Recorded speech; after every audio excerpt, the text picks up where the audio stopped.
merong cauliflower, broccoli, at yung sa dulo, nakapackage na. As an example of DOST packaging technology, we have fresh produce packaging. Vegetables and fruits used to be transported in various size containers without proper packaging. DOST's intervention resulted in the use of newly designed corrugated transport boxes. The positive result is immediate and apparent. The documented damage of fresh broccoli dropped from 40 to 70% to only 14%. And for sweet potato, proper curing and maturation improved its quality. So the use of appropriate transport packaging reduced visible damages on the vegetable. And the interventions of the packaging division resulted in 95% reduction in damage due to scratches, broken tips, etc. Now, the other thing related to packaging is labeling. Okay? Labeling. Susunod. Dito, ang ginamit na example is island fruits, chewy fruit mix. Okay? Ang reasons natin for food labeling is of course para maiwasan natin na yung mga allergic ay kumain ng mga pagkain nakaka-allergic sa kanila, and of course for dietary purposes and dietary needs. So each country has its own set of mandatory labeling requirements. Labels can indicate the ingredients which will be helpful in medical concerns like allergies or dietary requirements. Now, another example here, Hakubina, pangalan ba ito ng company o pangalan ng pagkain? Pagkain na yun ay parang biscuit na masarap, di ba? Yung Hakubina. Before the intervention, kita niyo yung packaging niya, naka-cellophane. The original packaging for Hakubina is a single-layer film with a shelf life of 3 weeks. With high barrier packaging technology, the shelf life is enhanced and improved up to 6 months, expanding the market potential of the product. Makita niyo yung Hakubina na yun, nasa ibaba. Okay? And high barrier packaging technology prevents the permeation of water, water vapor, oil, oxygen, aroma, flavor, gas, or light. The product's formulation can be impacted adversely if these elements migrate into or out of the packets. Another example, pastel. This is from Cagayan de Oro, di ba? Okay. Magnet of Cagayan de Oro.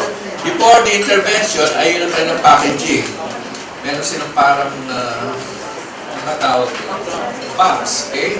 Which make the packaged product susceptible to cross-contamination. So, ginawa siya ng packaging using high barrier primary packaging, not only ensuring product safety, but as well as increasing the shelf life from 5 to 7 days to 30 days. Ito yung isang ba yung puro na mamaya kapakita ko, meron yata tayo. Multi-layer, high barrier packaging. Another example, this is in transporting frozen durian fruit. Okay? Through the intervention of the USDA, multi-layer, high barrier packaging technology was developed to keep flavor and aroma of fresh durian.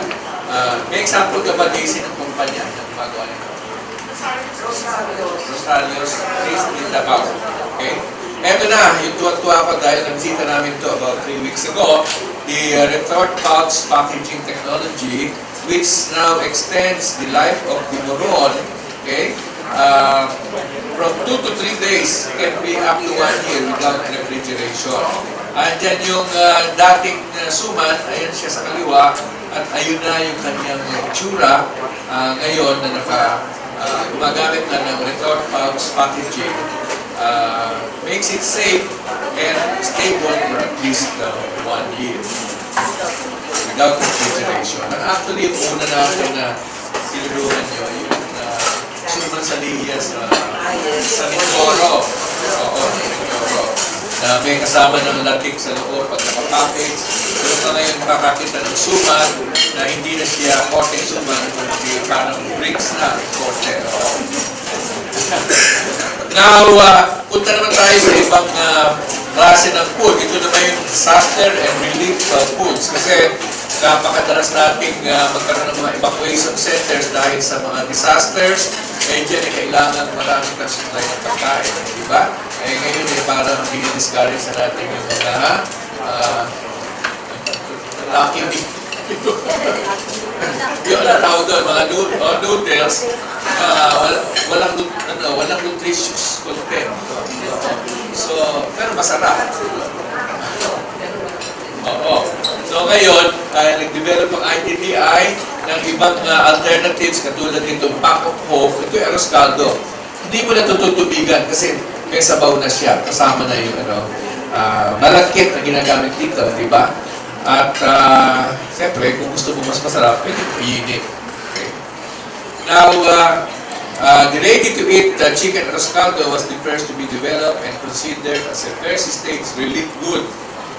This arroz caldo was developed to satisfy both hunger and thirst. Okay? So may solid siya at may sabaw. Within 40 hours after the disaster has happened. Of course, hindi na pwede puro ganyan lang kakainin nila. So at least yung immediate na pangangailangan.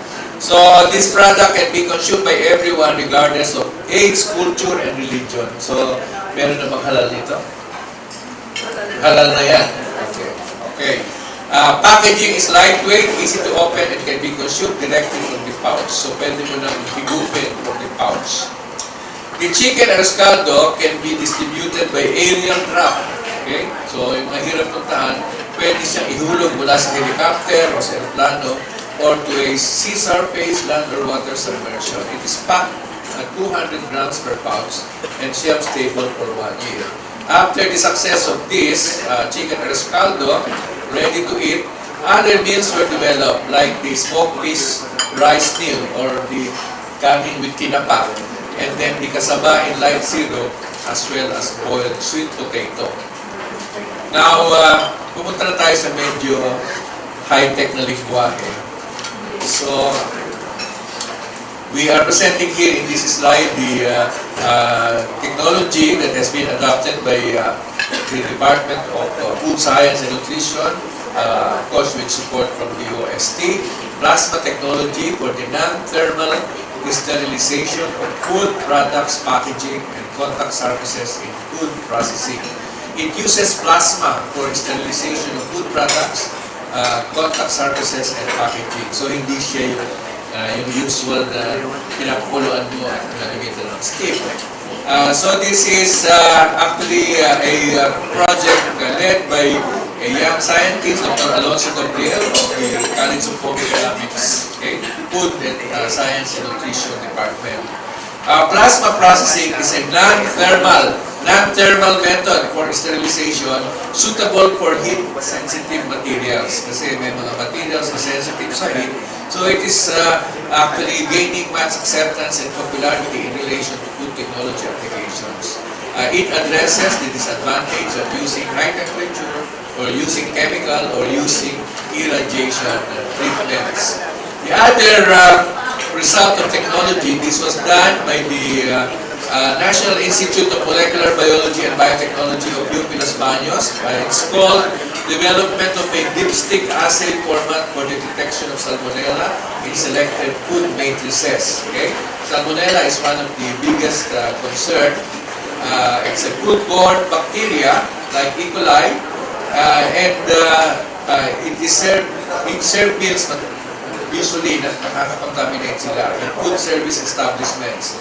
Conventional analysis usually takes 3 days for a presumptive test and 10 days for a confirmed result. So, with the dipstick project kit, that also by the UP, UP Los Baños National Institute of Molecular Biology and Biotechnology, nakadevelop sila ng dipstick project kit, and you can detect and confirm positive results of the presence of salmonella only within a day. So the technology is also portable. As such, it removes the cumbersome process of bringing food samples to the laboratory for testing. So it can be used in a restaurant, in a hotel, even in a carinderia, or even a remote location in the province. So, ewan ko lang po ito yung na-roll out. Hindi po siya na-roll out. So with your help, baka pwede na-roll out. The other research output that we have was done by biotech in, again, the National Institute of Molecular Biology and Biotech in Los Baños, they developed the DNA-based nanobiosensor for foodborne and waterborne pathogens, developed with the help of a Berlin scientist from Michigan State University, Dr. Evangeline Alosilha. The system, which was dubbed KickSense by the team of Dr. Eligado, offers a quick KickSense. KickSense. Easy way to sense or detect the presence of harmful bacteria like E. coli and Salmonella in our food, water, or in animal feeds. KickSense captures target DNA from samples through a 30-second extraction protocol. Unlike other commercially viable detection systems, KickSense eliminates the need for lengthy sample preparations, therefore significantly lowering detection time up to 5 hours only. Lastly, it allows analysts to perform the detection protocol even outside the laboratory, thus it is possible to monitor the presence of harmful bacteria off-site and on-site. Hindi pa rin ito commercialized? Malapit na. Pero ito na, meron na silang sample ng kit na nakikita ninyong hawak-hawak. So, maliit lang siya. Now, pumunta naman tayo sa low-tech. Sanitary food cart. Okay?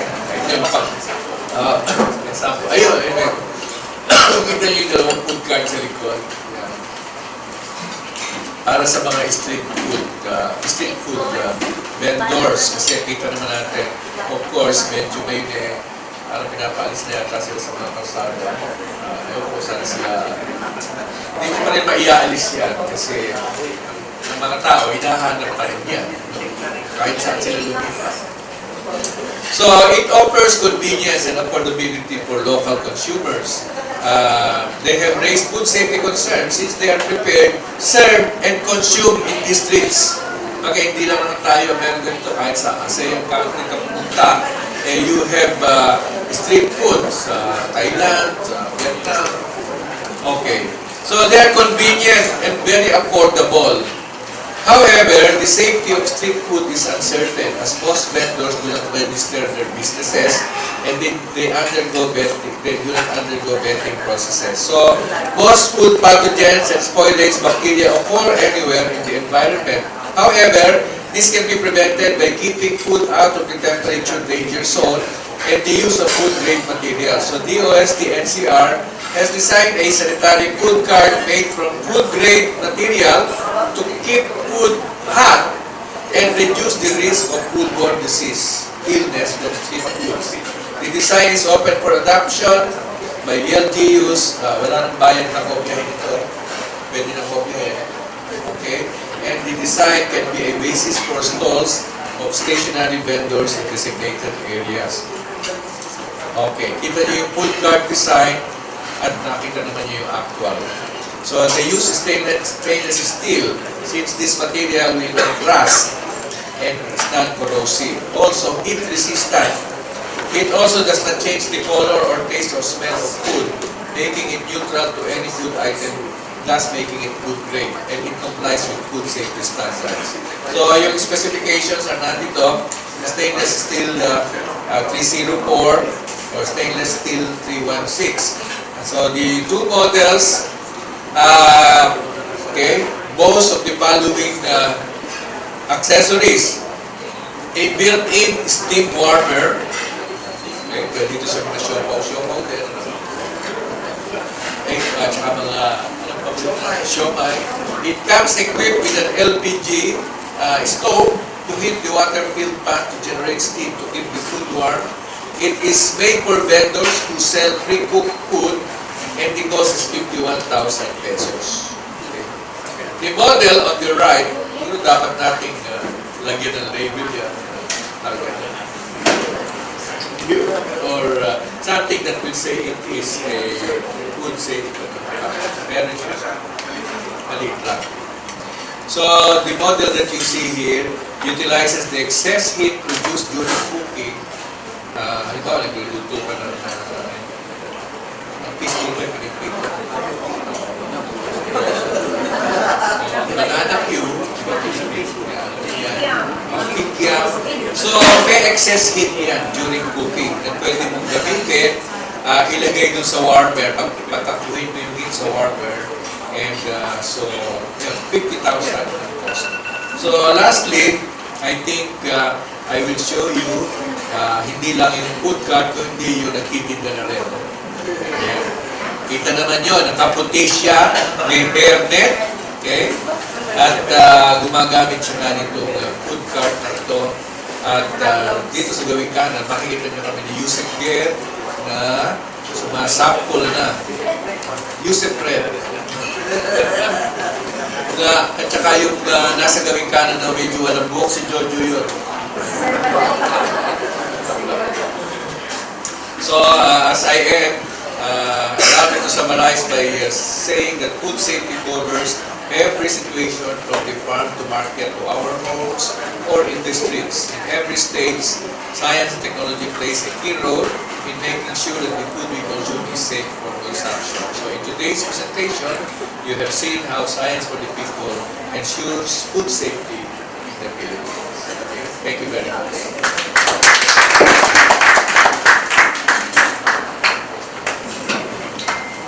Maraming salamat po, Secretary, for bringing science to the people through our food safety solutions. Right? So, we have a question and answer portion, but before we proceed there, we missed to hear a few words from the Director of the Food and Nutrition Research Institute, Dr. Mario Capanzana, who now has the floor.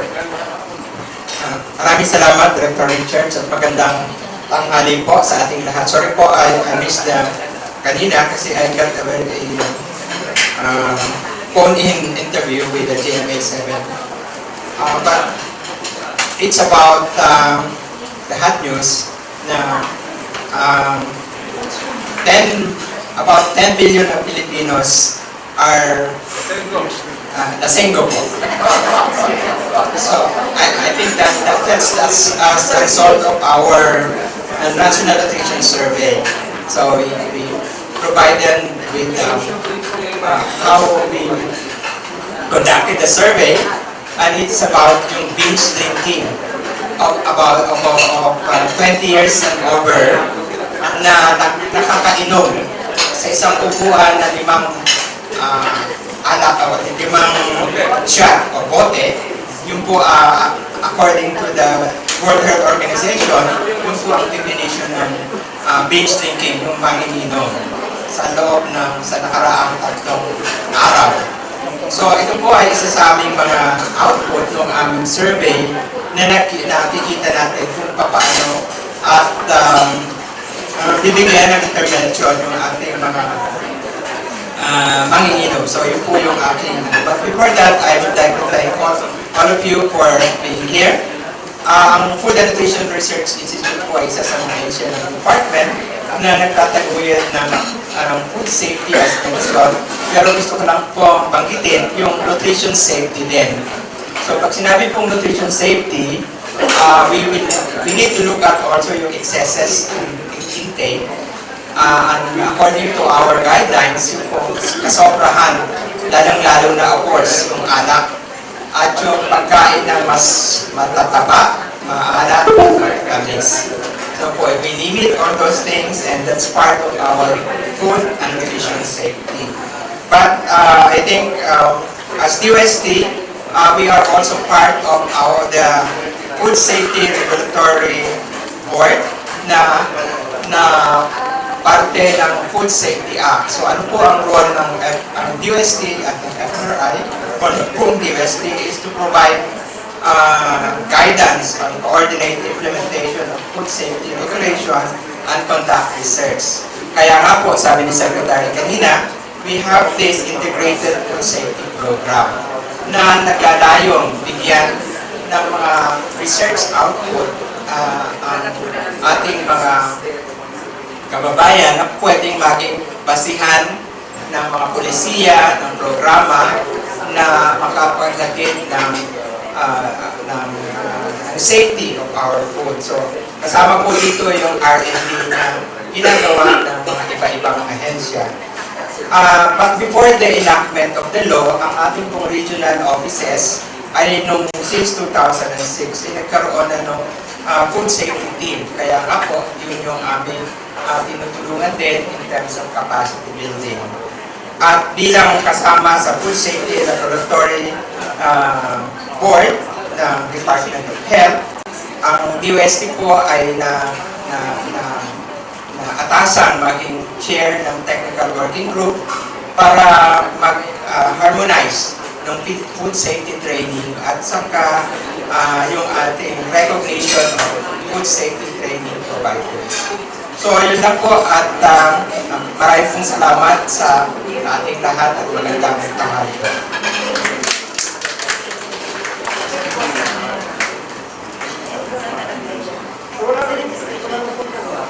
Thank you, Dr. Capanzana. So now we know that binge drinking has no basis in genetics, but it can impact your health and nutrition, so be careful.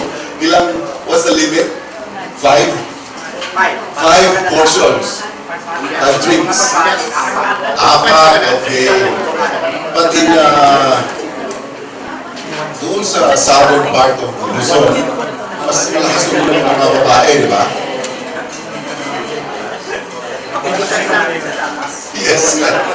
Mas malakas yata sa ulo ng lampanog. Alright. So, we open the floor for questions. You can direct your question to anyone in the panel. Please identify yourself and raise your question. Okay. Ayan, natapon na yung sugar.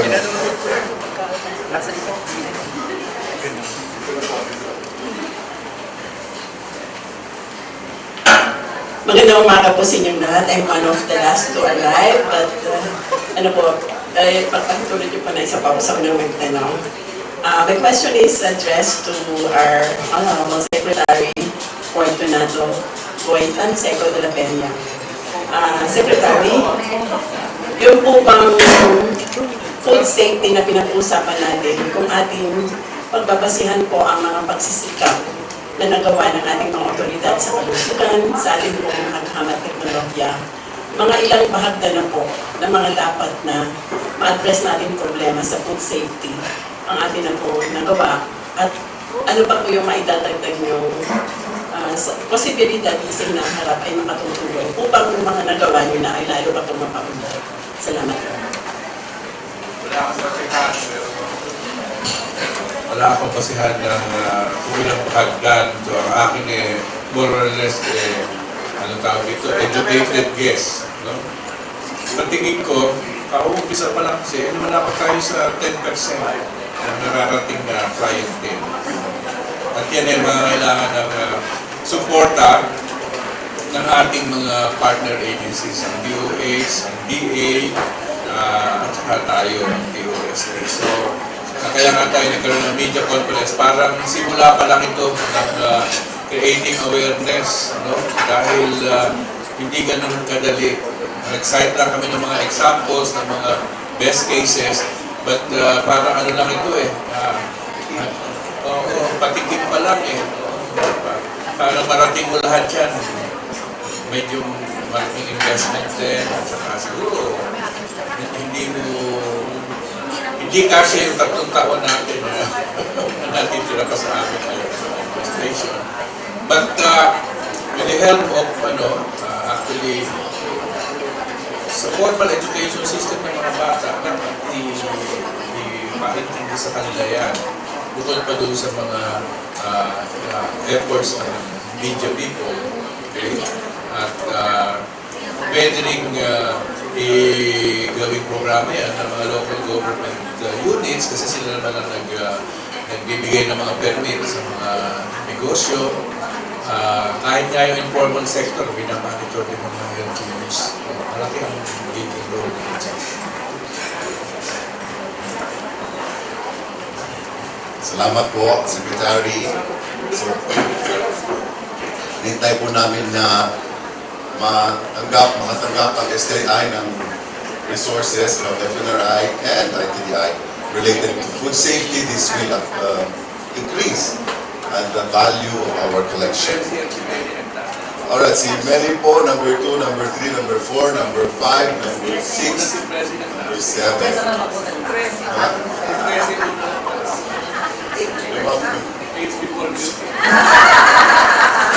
Age. Pumayag ang pampangit na bagon.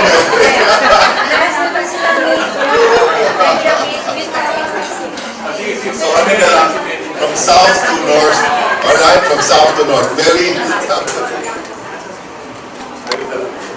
Madali lang po ang question ko. Kasi po mong food safety ito at meron pong mga nag-adapt na. Kung hindi yung mga adapter na yun, halimbawa, tapos binili po ng mga consumer, kapag may nag-retail, halimbawa, retail po, tapos ginamit po nila yung ating mga packaging, gumawa sila ng sarili nila. Ibig sabihin, hindi sila sumunod. Meron bang penalty? Second question ko po. Kay Doc, sa inyo po yan yung first. Second po, Dr. Kapasana. Pwede bang ipaliwanag natin? Kasi po yung sinasabi nila cholesterol ay galing daw po yun sa mga pritong mga ulam at hindi daw po basically nakukuha doon sa mga lechon. So, can you explain that? Thank you.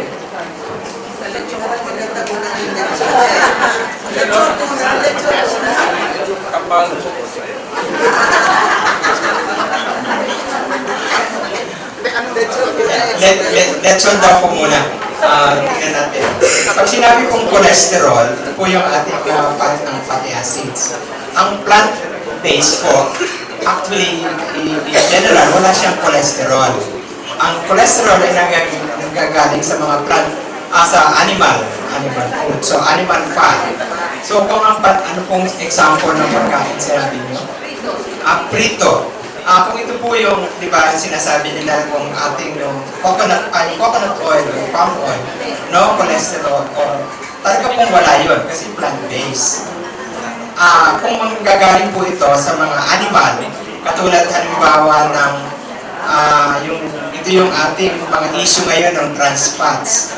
Yung ating pandesal, ginamitan ng lard, yung tabak. Lard yung galing sa animals yun eh. So, maaaring magkaroon siya ng cholesterol at this will result to the saturated fatty acid na maaaring magkaroon ng trans fats. Ano po ang trans fats? Ang trans fats ay na medyo hindi maganda sa ating katawan na nagkakaroon tayo ng cardiovascular diseases. So, yun po. Pag plant-based, wala pong cholesterol. Pag animal-based, may cholesterol po sa iba-ibang level. Kung ito po yung litson, alam po naman natin yung litson. Depende sa parte ng litson. So yun po, may cholesterol.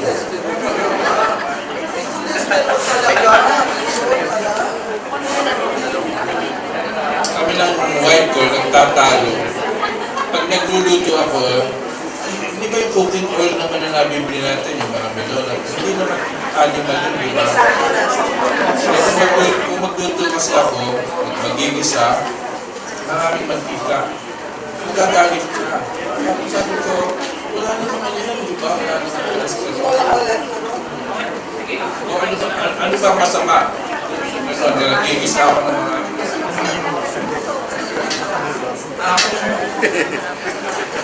Kung nagisa ka po ng gulay, maganda po yun. Yung kung gamitan ng barmay oil, pero hindi naman excessive kasi may tayong guidelines, limit intake of fatty foods. So, yung fatty foods po yun. So, kung sobra namang madami, ay parang hindi na safe. So, may mga requirements po tayo. Pero yung klase ng fat, yun ang ating pag-usapan. Kung ang fat ay coming from animals na may cholesterol, at ito ay medyo more unsaturated fat, hindi po maganda. Hindi ko lang po matandaan, pero may limit tayo ng fat content. First question. Hindi ko din alam may batas na. Limbawa mo, ikaw ay bumili ng isang sakong cropek. Tapos tinipid nga, tiningi-tingi mo. packaging. Kaya nangyari. Wala tayong batas ko.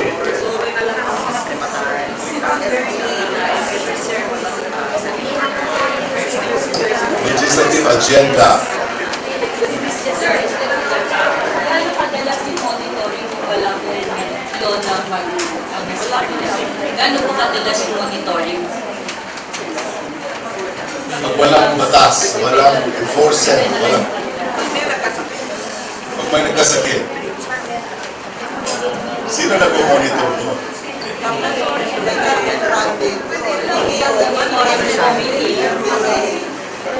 Ayan.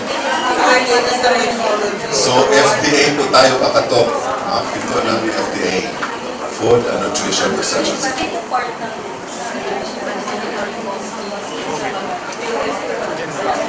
Research and development. It's nothing, but implementation, monitoring, enforcement, another agency. Tapos na. Kay DOST-NCR po, sir, ito pong food cart na discuss ni Secretary, it costs 51,000. So, tayo po ngayon ay nasa issue ng yung mga food cart na pinapali sa mga sidewalks, mga gano'n. Sa pangkaraniwang vendor, yung 51,000 po ay napakalaking halaga. And then, first po tanong ko, paano makaka-avail ang pangkaraniwang vendor na kumukuha lang ng puhunan sa Mumbai para maka-avail ng 51,000 na to? Ito po ba yung bulugan? And then yung dalawang nasa labas na example, papasok din po ba rito yung mga natulungan ng DOST-NCR like that, yung po nabiyayaan ng pagdulong sa, di ba, ang hanap po ng mga vendor, gumagawa ng mga ganyan. Papasok din po ba sila para maka-avail din silang gumawa para dun sa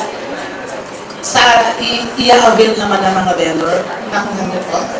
Kasi like in Venezuela, may natulungan ng DOST-NCR na gumagawa ng mga ganyan. So, parang give and take na rin na sila rin ay matulungan gumawa para naman makuha yung, kasi parang ang mahal ng 51,000. At ito po ba ay merong mga terms like yung bulugan o magkano yung down, like po yung gano'n.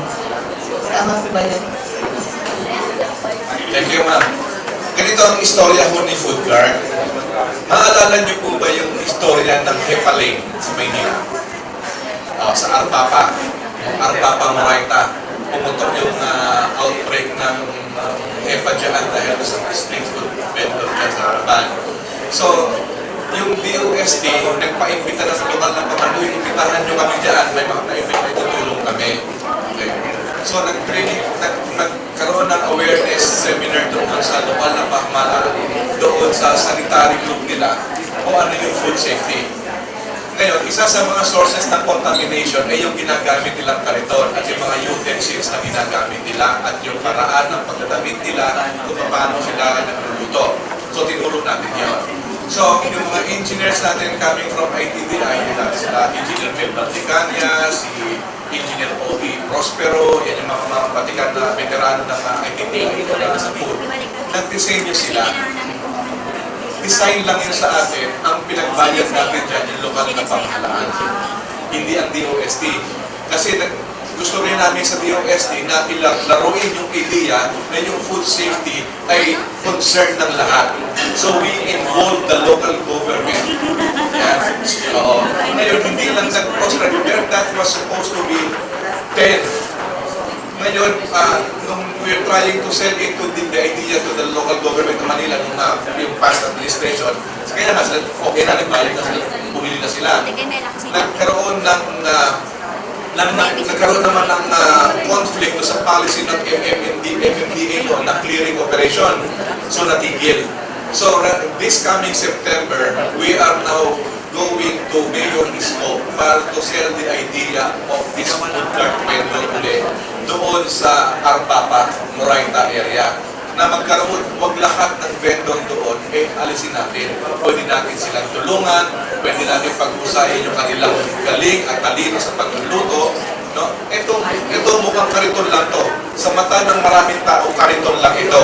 Pero sa mata ng mamimili, kung makakita ka ng kariton na ganyan, at naka-hairnet, at naka-gloves yung natitinda, hindi ka ba magkakaroon ng sense of security doon sa bibili mong pagkain?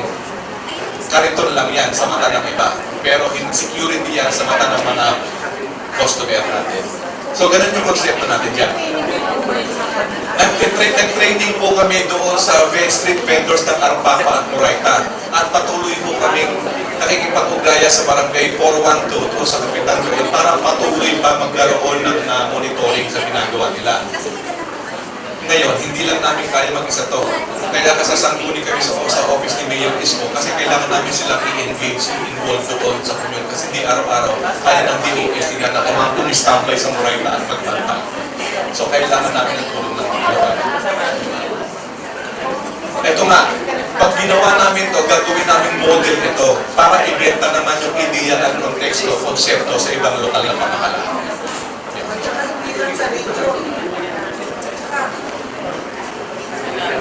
Tsaka hindi lang sa region NCR. Nakikita na nga ng ibang regional directors ito. So, naantay na lang at yung mga scheme kung paano natin, usually talaga ang partner natin ay LG. So, may nag-aabang na mga regions. That's all.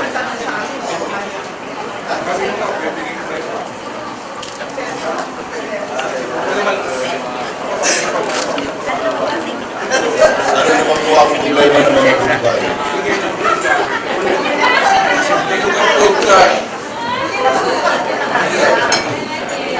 Sa amin, ang dami na yun ba yun?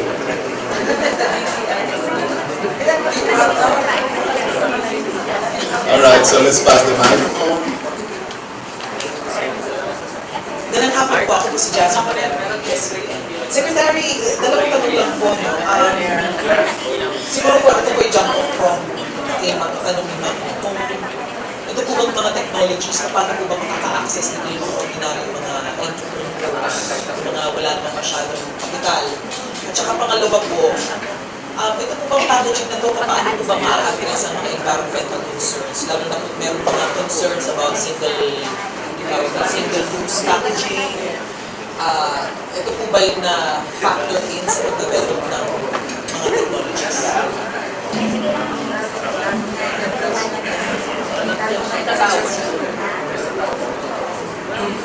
Yun nga, gaya na nabanggit kanina, yun dito sa science and technology, kailangan kahit pa paano mag-umpisa na kampanya, at least na-develop na yung mga pwedeng magawang mga ekipahe.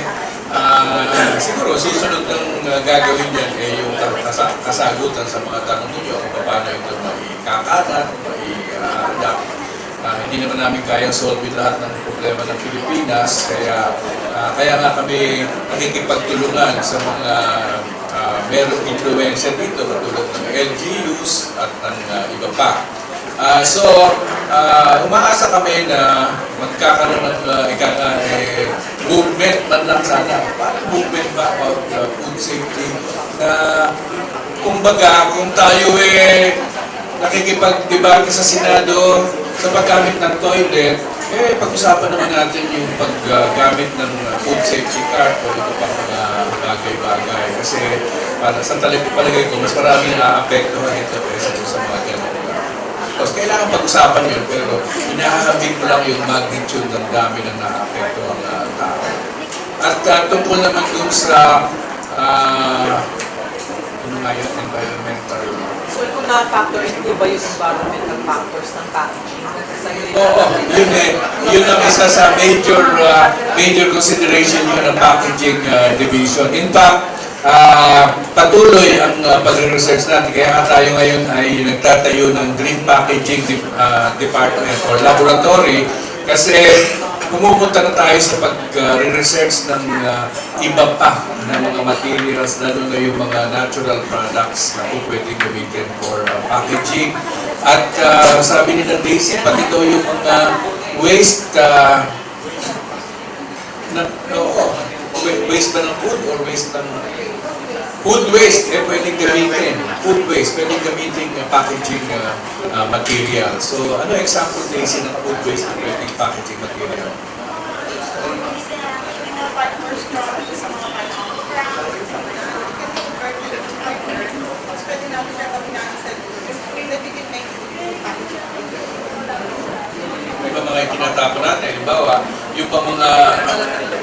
yung bang mga kiniba ng saging na tinatapon lang, kung pwedeng pagpunta ng raw material or packaging. Rice stalks. Pero may mga success story na ba yan sa ibang bansa? Tinitingnan pa rin ng mga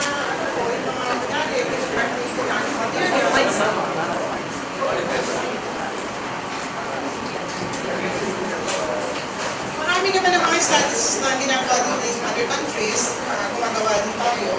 Pero meron mga policy din in terms of food safety. So kailangan natin ginagawa natin, kino-convert, dapat related sa food safety. Tapos ang ano din namin dito, it must be rationalized na hindi na tayo concerned sa environmental protection, but more so on consumer protection. So hindi naman na sinasabi natin mga biodegradable na packaging or food grade. So nagtetest din kami ng mga brown paper. So karamihan na na-test namin hindi siya food grade. So dapat, ang ano din namin dito is tingnan din yung the whole life story ng packaging. Hindi lang sir, tinitingnan yung end use, yung final, kung tinapon mo na siya, yun lang ang nakikita natin. Pero hindi nakikita natin yung buong life story ng packaging. So wala naman kami dito yung pinapabura na any type of packaging kasi lahat ng packaging materials, they have their own advantages and disadvantages. So titingnan lang natin kung ano yung para yung makaprotect sa environment at makaprotect sa consumer. Kasi wala naman tayo nakita na pinapack na chichawan na mahaba ang shelf life na nakalagay sa paper. Kasi lahat ng packaging materials o mga contaminants are all soluble sa oil. So kahit na yung mga ink na ginagamit, naka-food grade din siya. So yun, marami tayong consideration na hindi naman biodegradable ay safe. Hindi lang environment. Importante sa DOST din yung consumer safety. So yun yung mas tinitingnan din namin. So kung magtanggal na ng isang material, dapat may kapalit na siya. So pakabain mo ang shelf life, o gusto mo lang one day na shelf life. Gusto mo bang i-widen ng radius ng distribution ng product, o dito ka lang sa so maraming factors to be considered. Sasabi na yung Facebook producer. Yes, sir. Tapos mayroon din naman nakalagay sa packaging na nilalagay namin, how to dispose. So it's more important na ang paminsanang ordinances ay yung mga disiplina sa mga tao, how to dispose the packaging. Kasi even if you go to Japan, wala namang binaban na plastic because the people are very disciplined mag-segregate. Because most of the plastic in general can be thermoplastic, madali siyang recycle. Pwede gamitin sa mga. So ang problema lang natin is the disposal. Wala tayong disiplina to segregate. Pag nag-segregate sa bahay, sa collection, masama-samahin din siya. So sana yung first step natin is how to reduce the volume ng ating waste. Sabi nga ni Secretary kanina, mas marami tayong food waste and spoilage isa waste coming from packaging. So maano natin siya. So yung mga dinidispo tayo sa food, ito mga food waste. Hindi siya food spoilage. Pag hindi natin kinain lahat, food waste, kaya kainin nyo lahat. May tatanong lang kay Mario, minsan nakakailan na siya kung nakakain ko yung papel.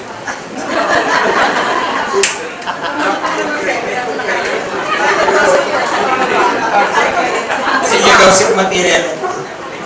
Hindi lahat ng paper ay food grade, kaya nga sabi natin yung cellophane at saka Japanese paper. Yung ginagamit sa paper roll. Siopaw. So kasi lang mga carcinogens, hindi ka naman agad magkakasakit. It will take about 10 years, 15 years. Kasi lahat ng mga nasa packaging ng contaminants, hindi siya yung mga pathogenic, hindi more on micro. So it's more on chemical. Pero mga papel na pwede. Meron sir. Yung mga edible films. Yung basic sir, yung mga oyster. Ginagawa din siyang film, ang maging edible. Yun yung mga sa white rabbit. Yung mga pinyato. Yung nasa sir, yung pinasubo, nag-try na kami gamitan ng edible. Kasi di ba tumidikit siya. So minsan kinakain yung papel doon. So tinuruan namin kung possible na gawin siyang edible. Okay, edible. Edible film. So tanong sa mga newspapers represented here, edible ba yung papers ninyo?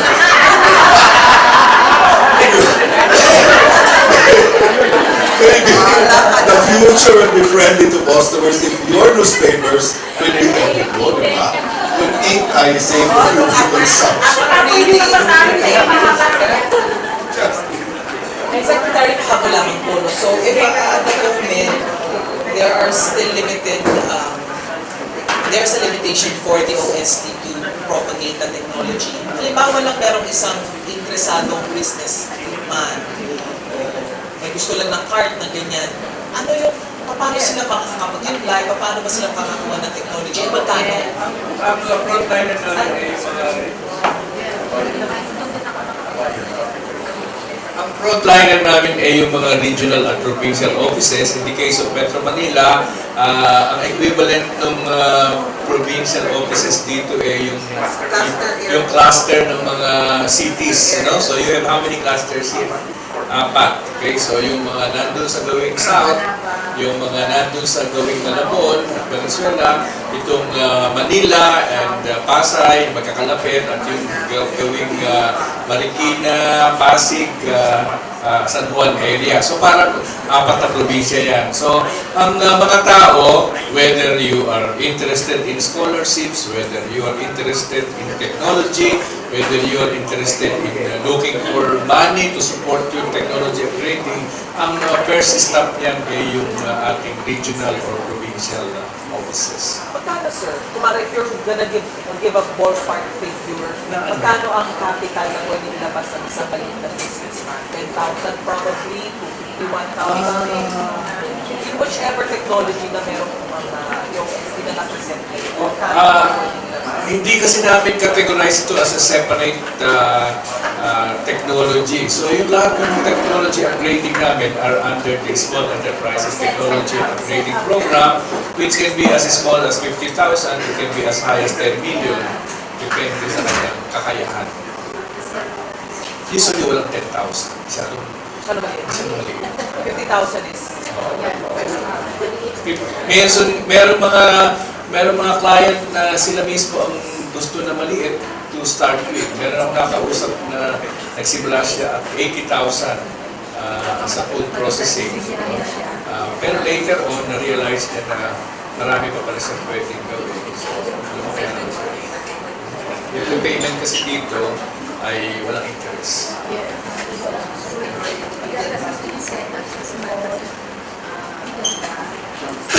Good morning po, Cathy Cruz po.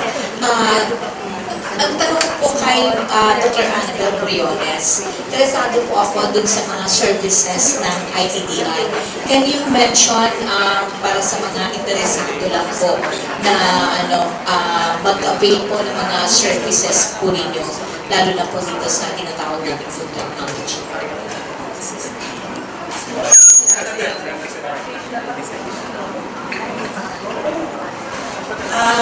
Magbigay lang po ako ng halimbawa kasi marami din kaming test services na pinoprovide.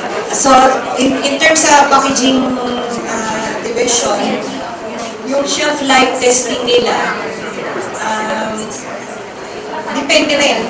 Frozen foods, mayroong perishables, may dried foods, may high acid foods. So, lahat yung mga test, pwedeng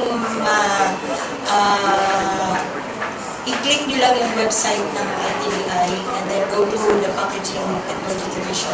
Andun po yung listahan ng lahat ng mga test and analysis na ino-offer ng packaging related sa food safety. And then, ang aming food processing division din, meron din silang technical services na offer for the thermal validation test. Itong sa mga thermally processed food. So, pwede rin doon. And then, we also have our standard and testing division. Meron din silang test and analysis sa mga microbiological, physicochemical, para sa food din. So, i-browse lang yung ITDI website at doon ang lahat ng complete test and services na na-offer namin. At then, andun din yung mga test fees. Kasi iba-iba.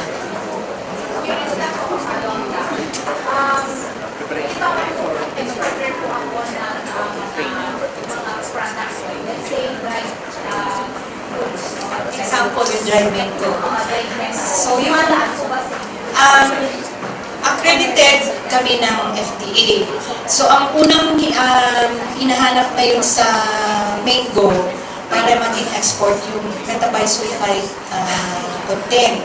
So under our One Lab network, we're coming One Lab network of testing analytical laboratories. Wala pang nag-test noong sa sulfide. So, ITDI have initiated, so nag-method validation na, and then yung high-last po, yung nag-export ng mango. Kasi yun yung isa sa request for that, kasi it's really a requirement. Kung meron man yung may private lab, pinapadala pa sa abroad. So talagang hanap kami within the network, and then ITDI initiated yung method validation, and then through our National Metrology Laboratory, we already developed yung mga reference standards for that.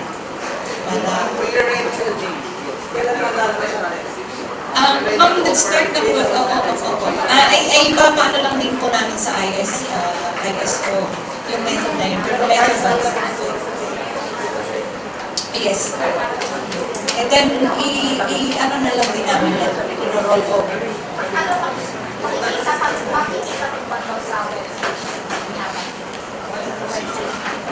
Sa customer portal, sa One Lab na webpage, hindi pa siya, doon sa ITDA na website ng lab, kasi may method validation pa lang kami dyan sa sulfide. So, nagpapatest na, pero hindi pa namin siya pwedeng i-certified kasi ISO. Pero nagbibigay din ng results. This is just standard.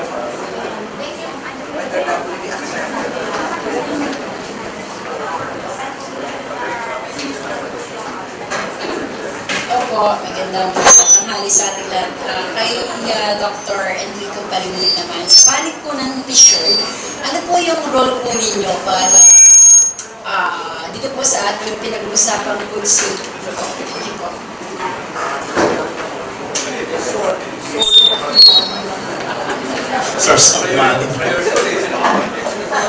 Kami po ay namamahala ng mga pananaliksik para magkaroon po ng mga teknolohiya na magagamit para sa food safety program. Na tunghayan niyo po kanina, President ni Secretary, yung technology, halimbawa tungkol sa yung quick sense, no? At saka yung dipstick. So ito po yung mga projects basically na minamahalaan ng Fisher upang magkaroon ng kaparaanan yung mga ating authorities para matest agad yung pagkakaroon ng mga bakterya sa Manila sa ating mga pagkain. Nakita niyo po kanina mula sa 10 araw na gagawin mo pa yung test yung sample ng pagkain mo sa laboratorio, tapos after 10 days, doon mo pala malalaman kung meron contaminant. Yung isa naman, from so many hours to just maximum 5 hours. No? So malaking ginhawa ito, malaking convenience ito doon sa mga gusto nang i-test kung merong food contaminants sa inyong mga pagkain, particularly doon sa mga kung saan siya sensitive. At ito po ay hindi ginagamitan ng sample na kailangan pang galing sa laboratorio, gagamit ng mga high-end na equipment, kagaya ng liquid chromatography. Dito, merong mga nanotechnology-based na methods upang matest na doon mismo sa site.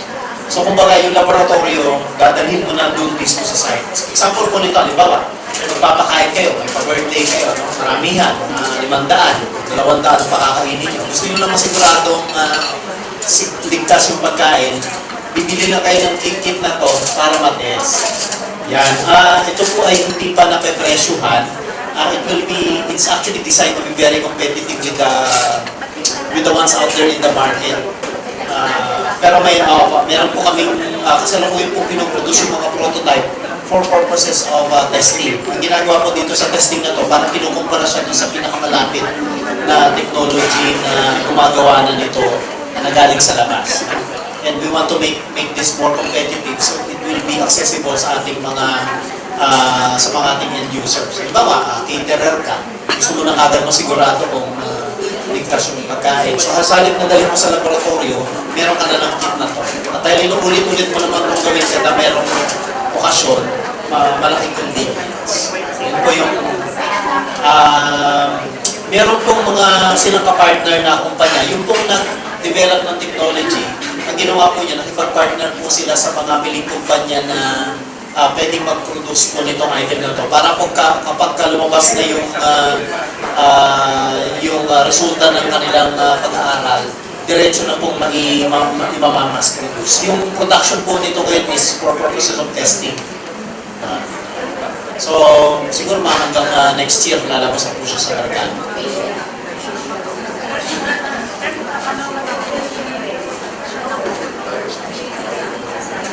Yes, magandang umaga po sa inyo lahat. I'm Judith Cruz, online media. Yeah. Hello po. So, I don't know who should answer this, but about certification regarding hazard analysis and critical control point, HACCP. Since this is a system in international organization for standardization, ISO 22000 is about food safety, right? So how do we apply the ISO 22000 in Philippines scenario? Do we have a certification designed for Philippines market? Do we already have that one? The ISO 22000 po.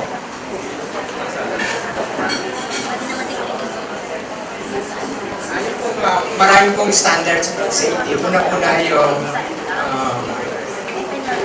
SSOP, GMP, then HACCP. Pero po yung HACCP, ang DOST po, tumutulong para mag-comply ang mga industry, ang food processor, comply with the HACCP requirement.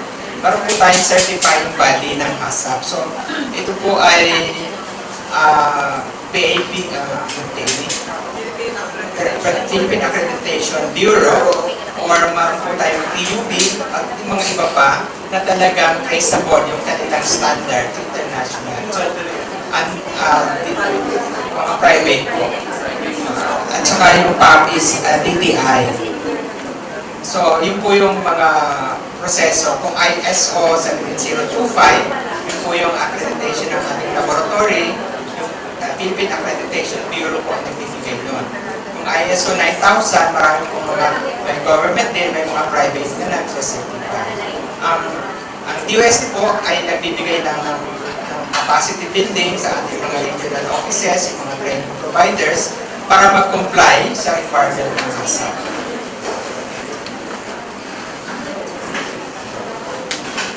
Accredited in training groups. Part of the training. Accredited. Magandang umaga po sa inyo lahat. Ako po si Camilo Milientes ng Liga ng Broadcast ng Pilipinas at saka ng PMI.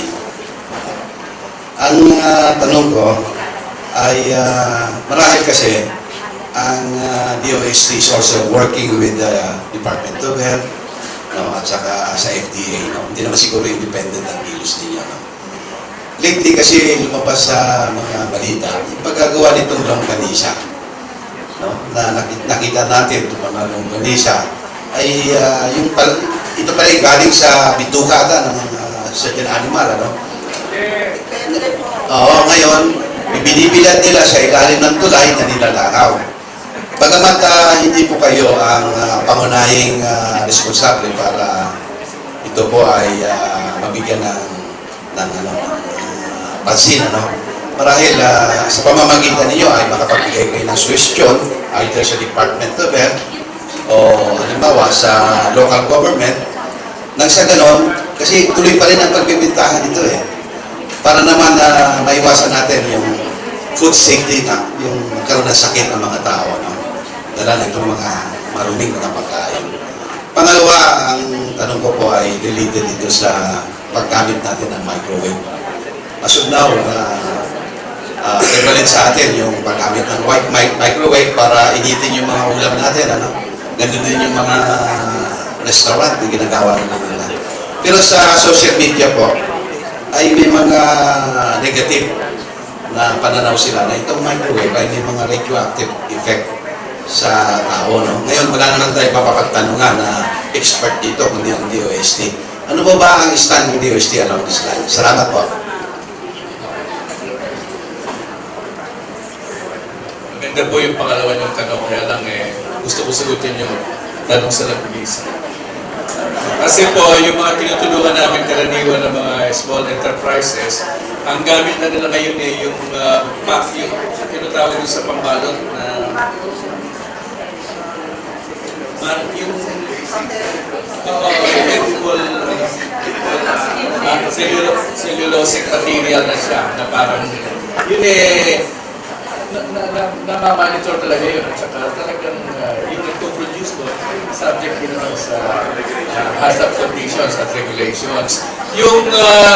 Yung langgunisang ginagawa sa mga bahay-bahay na traditional, yun ang gumagamit ng bitukan na binibilag. Nakita mo, para mga bandera yun na nakatayo doon sa tapat ng bahay nila, yun ang gustong-gusto ko. Kaya umuwi po ako ng Bulacan, hinahanap ko yun, kasi hindi ako bumibili ng langgunisang moderno. Oo, yun napakasarap. Alam ko namang hindi food safety yun, pero namatay na ako sa sarap. Anyway, nagbibiro lang ako, pero talagang napakasarap ko balot sa buka. At saka ang laman doon, hindi ginigiling. Tinatatad yun. Sa kabawa. Yun, yung mantika doon, yun ang pinag-aawayan namin ng business ko. Kasi tinatapon niya yun. Tinatapon niya talaga. Kaya pag sinanday na dito sa amin, parang chicharon lang na minsan nahanapin sa aming kasambahay. Saan mo nilagay yung mantikang lumabas dyan? Anyway, yung sige po, sasagot ko po dun sa mas technical. Yung microwave po kasi ang prinsipyo na yung waves po ng microwave, akma po yan sa molecules ng tubig. Kung ano yung distansya ng molecules ng tubig, ganun po yung wavelength ng microwave. Kaya pag tinamaan ng microwave, ang ma-excite lang, water molecules. Kaya pag naglagay ka sa microwave ng pagkain na walang tubig, hindi iinit yun. Kailangan may tubig. Tapos pag binuksan mo yung microwave, makikita mo may butas-butas sa pintuan. Yung distance ng mga butas na yun, eksakto para i-block na lumabas yung microwave. So lahat po ng studies pinakita na safe po microwave ovens. Safe sa food. Nasa katata. Alright, the question. Hi, ladies and gentlemen, Alan po from PTV. Sir, advice na lang po sa ating publiko kung paano nila matitiyak na safe yung kanilang bilihin at kakainin. Please.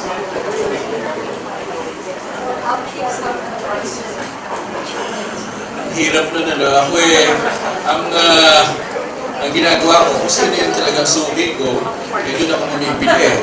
Kasi alam ko namang hindi niya ako lalasunin. Pero yun ang isang bahagi ng education for our people. Kailangan natin maabot. Hindi pa, so far hindi pa, wala pa kinalaman ng DepEd dito sa mga ginagawa namin, pero sa bandang dulo, yun na rin ang dapat nakapuntahan. Kasi kamukha ngayon, aral na yung mga bata na may mga pagkain na masarap pero wala silang makukuha ang sustansya. So in the same way, ultimately, yung mga nag-a-adapt ng mga technologies natin, yung mga bagong packaging materials, pwede na rin maisama doon yung mga information. Una-una na siguro, alam na naman siguro din ng mga bata o turuan sila tumingin kung kailan mag-expire yung pagkain na nakapack. Ngayon, kung sariwa naman na pagkain, mahirap siyempre hahanapin mo pa ba yung tatak ng meat inspection board doon o wala. Kaya Kaya dyan pumapasok yung dapat gamitin mo ang senses mo, ang mata mo, ang ilong mo, para malaman mo. Minsan lasa na rin, ano? Pero siyempre, pag bumili ka naman ng sariwang isda, hindi mo naman titikman yun. So, pwede mong makita kung yung hipon nakatanggal na yung ulo, iba na yun. Pagka yung pusit naman amuhin mo, alalaman mo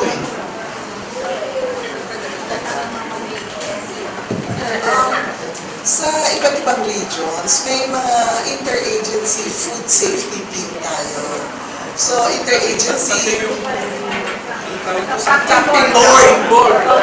May interagency tayo food safety. So, nandun ang DOH, even SUCs, kung may expertise. So, sumasali sila dun sa regional food safety team. And because of mga ginagawa nila, mga advocacies, sa tingin namin nag-increase yung awareness ng bawat consumer.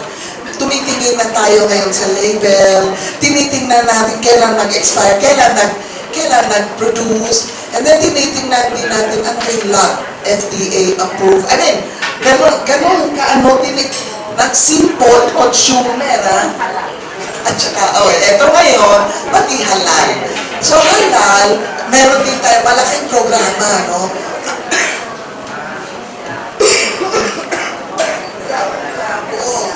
DOST. So eventually, kung ma-finalize yung certification scheme, ay meron na tayong mga accredited certifiers. So makikita nyo rin sa mga produkto na kung may halal certified siya. When it's also halal, it's not just religious, it's also food safety. Yeah, aside from those, I think those are very important. Pero in terms of food safety principle, there's no such thing as zero hazard. There's some level of hazard na makikita natin. Kaya nga po, meron tayong tinatawag na mga risk assessment. So, tinatingnan natin kung ano yung level ng risk, kung ano man yung ating mga pagkain, yung ating mga ginagawa. So, yun po yung principle ng risk assessment. So, importante po yun as a basic principle ng food safety. Kasi karaniwan ng mga napo-food poisoning na marami, yung kumain ng handa, di ba? Ano bang mga pagkain yung napakadaling masira? Ayon po sa datos ng ating mga nagkakaroon ng food poisoning, at madalas na nagkakaroon ng ating mga balita, yung medyo mataas ang moisture, medyo may madaling maka-attract ng microorganism. At ito po, kung titingnan natin yung spaghetti. So, yung spaghetti kasi po, per certain period, kung hindi siya tama ang preparation, saka luto, at na-expose siya sa certain temperature, na kung hindi siya malinis ang pagkakagawa, magmamultiply yung microorganism. Ito po yung meat at saka yung sauce. So, medyo basa-basa yung pansit. So, pero yung pansit, pag nakulog, magkakaroon siya, nag-i-incubate yung microorganism. So, kung ito po ay galing sa karne na hindi maganda ang pagkakakatay, magkakaroon po ito ng either salmonella or E. coli. Kung hindi yung nag-prepare, hindi nagugas ng kamay, at contaminated yung kanyang at naghawak siya ng mga karne and niluto. So after some time, magmamultiply po yun kung ang temperature ay suitable sa pag-multiply ng microorganism. So, importante po yun. Kaya nga sinasabi sa food safety, kung ito ay para sa malamig, dapat maintain yung temperature. Kung ito ay isi-serve kung ganitong kainit, then for certain period, dapat po makonsume yun. So,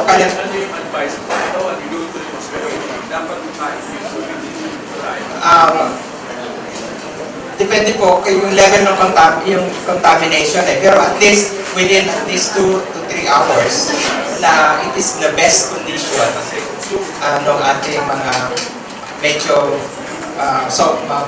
salty o ang tawag doon, medyo saucy pagkain katulad ng spaghetti. So marami rin pong mga pagkain na dapat natin tingnan. It's 1 o'clock and we have time for 2 more questions. One from here and the last one from there. Magandang tanghali po sa lahat. Ako po si Erwin Corpus, columnista ng Cherry mula po ni Spanish Tonight. Balikan ko lang yung issue kanina na cholesterol, pinoproblema.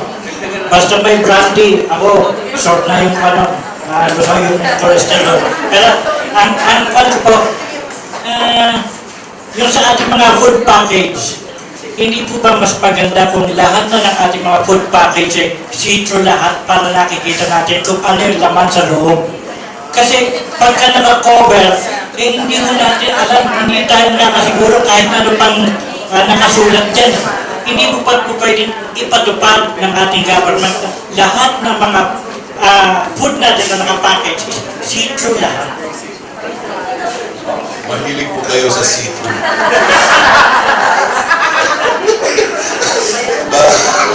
Meron na po sigurong dahilan kung bakit gumagamit tayo ng certain colors sa ating food. Sino po ang sasagot nito?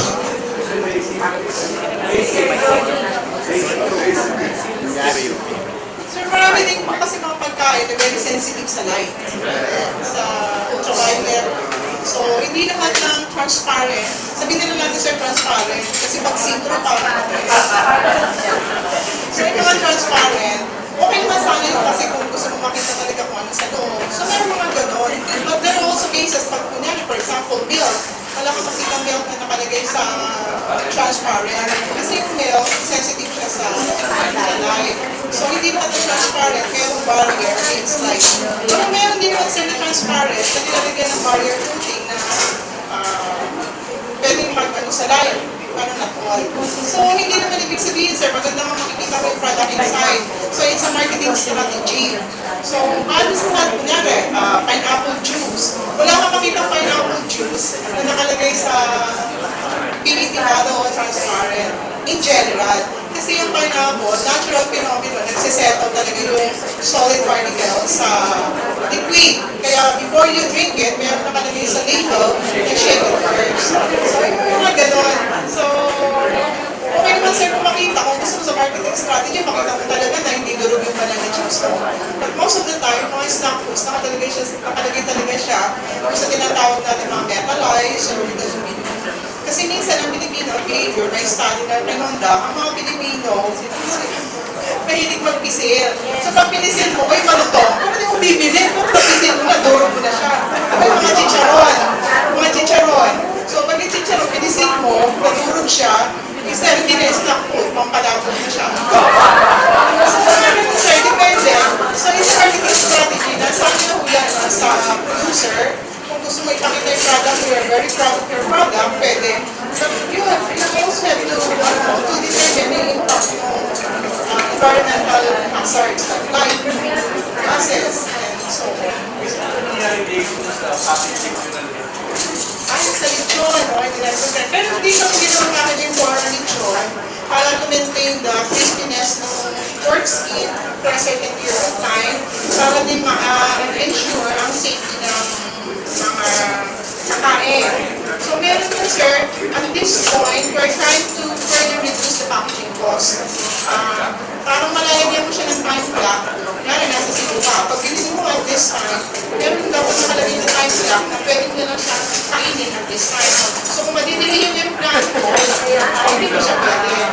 Na hindi frozen, kasi malabibili mo mga frozen sa Cebu. But this is a whole pork lechon. So meron siyang ventilation in order to maintain the crispiness. Pero it also matters kung ang baboy na gagamitin mo ay native o native. Ventilation. Tapos very important din sir, yung packing temperature. Very critical yung packing temperature in terms of appropriate hazard. Kasi highly perishable. Tapos yung roasting method, pag kasi may roasting method na pinagmamalaki nila, fully roasted. Kasi mas kitang yung buto, walang dugo. Pero kung gusto ka dito sa Manila, mag-2 weeks siya, because part of your cost, selling water. So, hindi masyadong roasted para mabigat. So, pag nakat mo yung buto, pag meron ka rin mas perishable siya compared to sa food na lechon. Kasi hindi naman lahat nasasagot ng packaging yun. So, there are also other factors, roasting method, handling method, and so on. But from us, sir, meron na kami technology that it can extend the shelf life. And currently, we are further doing some study to reduce the packaging cost para mas, competitive siya. Thank you, very interesting. One last question. Alauna na po.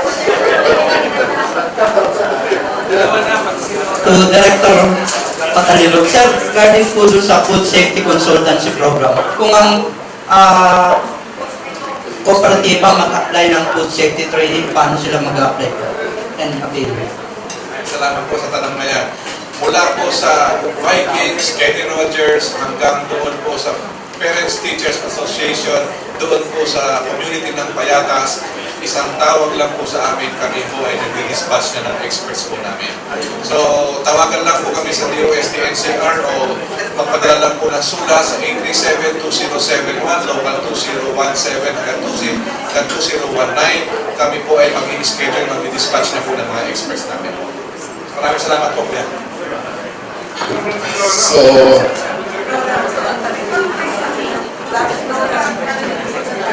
Dora, takbo, halika dito.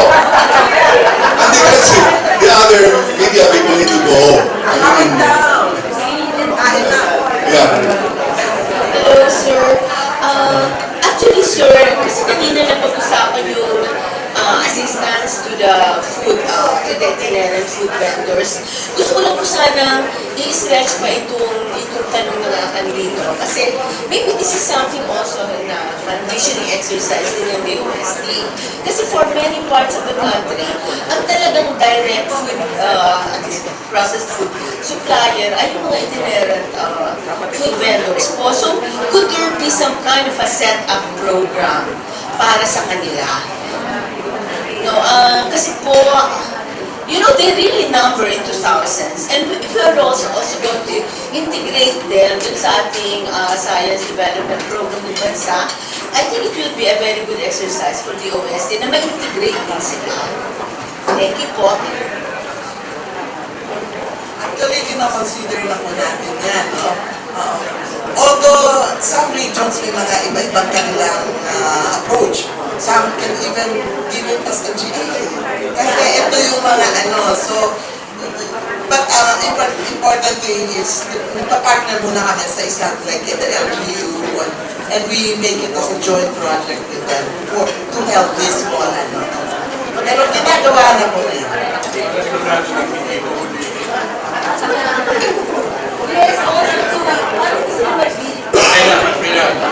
Meron lang akong request ka. Hindi ko alam kung kaya Dr. Briones o sa Fisher, isang medyo popular na ngayon, bagnet. Meron lang tayong research. Kasi yung bagnet, sabi nila kahit 2 buwan, hindi nasisira. Pero usually, nakakatanggap ko lang paano na sa dyaryo. May research na ba sa shelf life niya kung hindi mo rin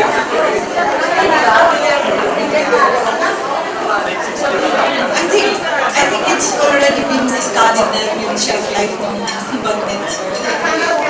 May, at saka yung packaging niya.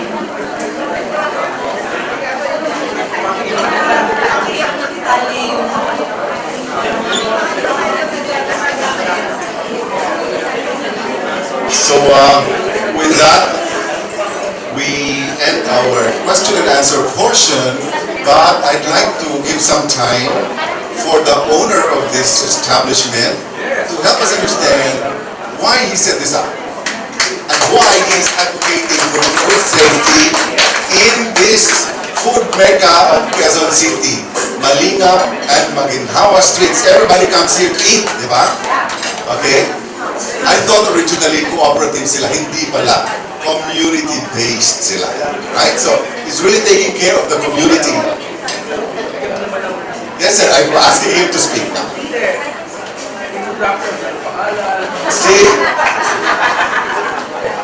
Si PJ Lanot po. Si PJ Lanot, he is the owner of this establishment. and we're giving him the floor. Thank you po very much for being here. We really appreciate it po. Ako po si PJ and isa po kami sa mga pioneers since 2008 ng mga pagkain, mga restaurants within the Maginhawa and the Malingap streets of Quezon City. So we started our brand with Pino Restaurant. We started po in the Maginhawa area. Noon po, dalawa lang kaming restaurant dito. Pero fast forward 11 years after, bawat po kanto ay naging food district na po ng Quezon City, ang Maginhawa and Malingap. And when I was starting out, I can only wish, maraming pong salamat, this is a testimonial from me to DOST. Once every 4 months or even once a quarter po, nagre-request po kami through the office of Sir Jojo, ay nagpaparequest po kami ng mga food safety programs and for free po, tama po yan, in a heartbeat, nandito po sila. Po namin ginagawa the customers of Malingap Central Food Hall, pero she was inspired to put up her own food stall po here in Malingap Central because of those sessions po na for free. And winipresyon kami ng malalaki.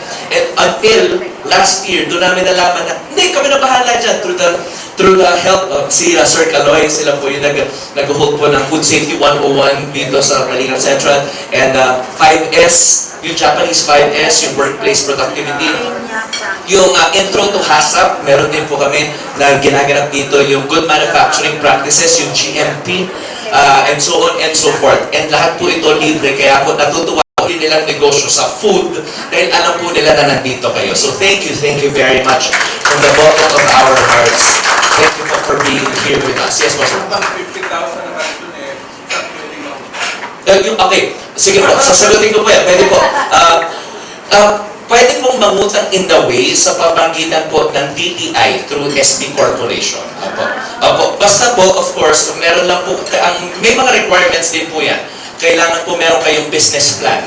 Meron kayong projections. Dapat po makita nila na seryoso kayong business plan na solid at meron kayong kakayahan at may kagustuhan kayo talaga na patuloy ito 3-4 years even throughout your lifetime. Opo. So maraming pong salamat for being here and we really appreciate it po, lalo-lalo ng WST. Salamat, PJ. Now we go to the closing remarks and we give the floor to Undersecretary for Research and Development, Dr. Rowena Cristina Ibarra. Our friends from Philippine and International Media, Sec Boy, Sec Bren, Director Eric, Director Annabelle, Director Jojo, Director Mark, and Director Richard. Ladies and gentlemen, magandang hapon po sa inyong lahat. I hope nabubusog na kayo kahit papano. Sabi nila, the shortest distance to a person's heart is food.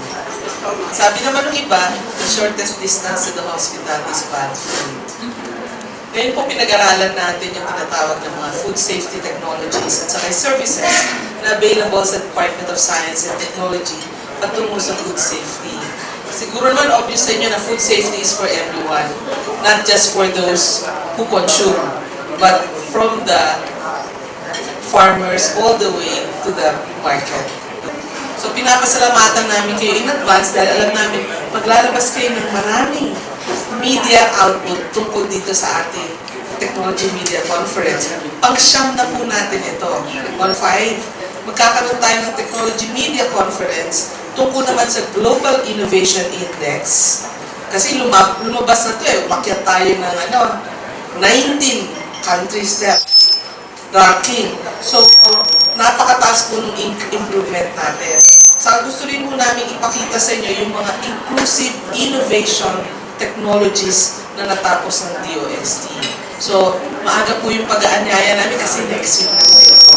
Sana paulakan niyo ulit kami at kayo makarating sa ating pang-10 Technology Media Conference. Maraming salamat po sa inyo lahat.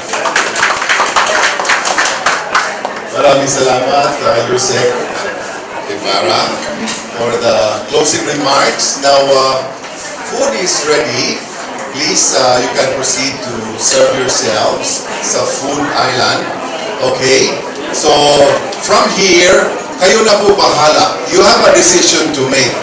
Kung yung lechon from Cebu arrives beyond the useful life of the lechon, bahala kayo to decide whether maligaya si Bantay o at least mamamatay tayo sa sarap.